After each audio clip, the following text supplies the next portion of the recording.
weeks after the company announced it was in the final stage of creating a COVID-19 vaccine, Johnson & Johnson paused clinical trials after a patient illness. The vaccine trial was paused after an unexplained illness in one of its participants, according to a news release. So this morning, we're joined live with Dr. Dana Hawkinson from the University of Kansas Health System to talk more about this. So Dr. Hawkinson, can you help us understand what a delay in a COVID-19 vaccine means for us? Yeah, we have to understand that when a lot of vaccines were being produced, nobody really cared if there were pauses on the shingles vaccine or Pneumovax, one of the pneumococcal or pneumonia vaccines. This is an unprecedented time in medicine and science, and really, obviously, the health of the world.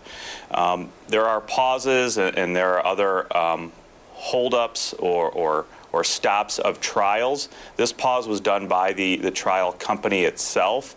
It is for unexplained reasons or illnesses so that they can be further investigated to make sure that the virus or the vaccine is safe. We know that that was done with the AstraZeneca trial as well. It's a pause. It's just a hold so that any really significant side effect or outcome can be investigated to make sure that this process, and this is what it is part of the process to make sure that the process of developing this vaccine or any of these vaccines is really showing that it is very safe for the population, as well as that it's efficacious to help prevent COVID-19 as well.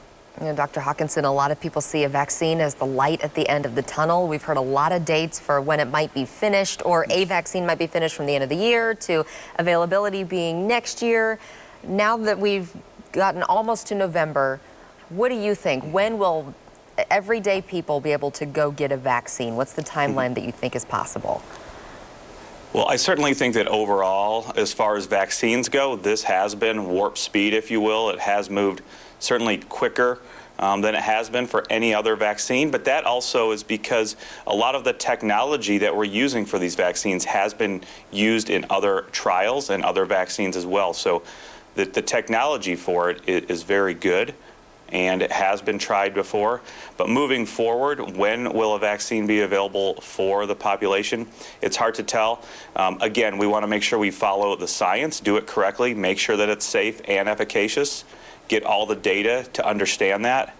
I would suggest maybe not until the end of this year into the first quarter of next year. Yeah. But it's all speculation now. You never know what happens when these trials are put on pause, when they resume back up, enrollment, getting people administered the vaccine or the placebo.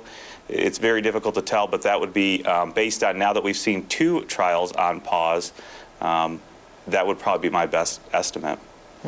And doctor, can you give us an update on how many patients you have at your hospital right now, and if you've noticed any changes that have led to more people contracting the virus?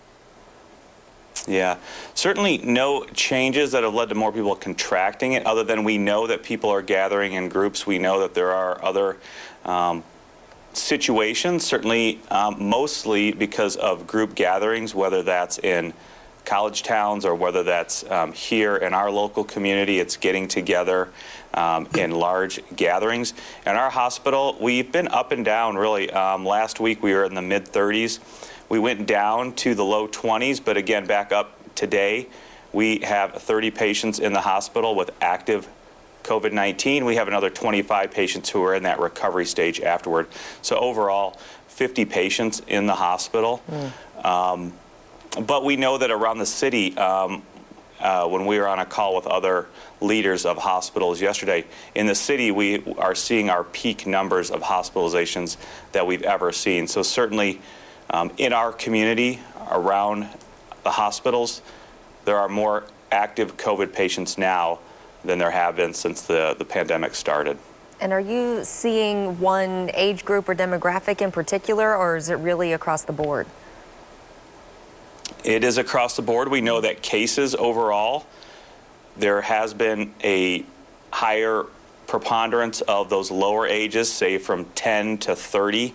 We know that a lot of those are new cases. In one study or one release of numbers, that 20 to 30 range made up 20% of new cases, around the nation. So we know that the younger people are being more infected than they have been in the past, and we know that young people can get the disease as well.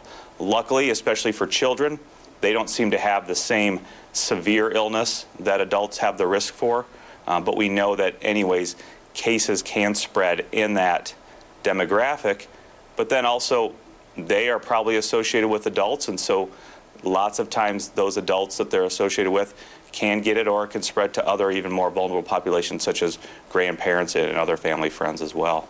It's a good reminder to stay vigilant. As always, Dr. Hawkinson, thank you for joining us. Thank you. Dr. Hawkinson joins us live every Tuesday to answer your pandemic questions, and we'll post these interviews on our Facebook and Twitter, so check those out on our Case HP platforms and watch for more from Dr. Hawkinson. We'll be right back.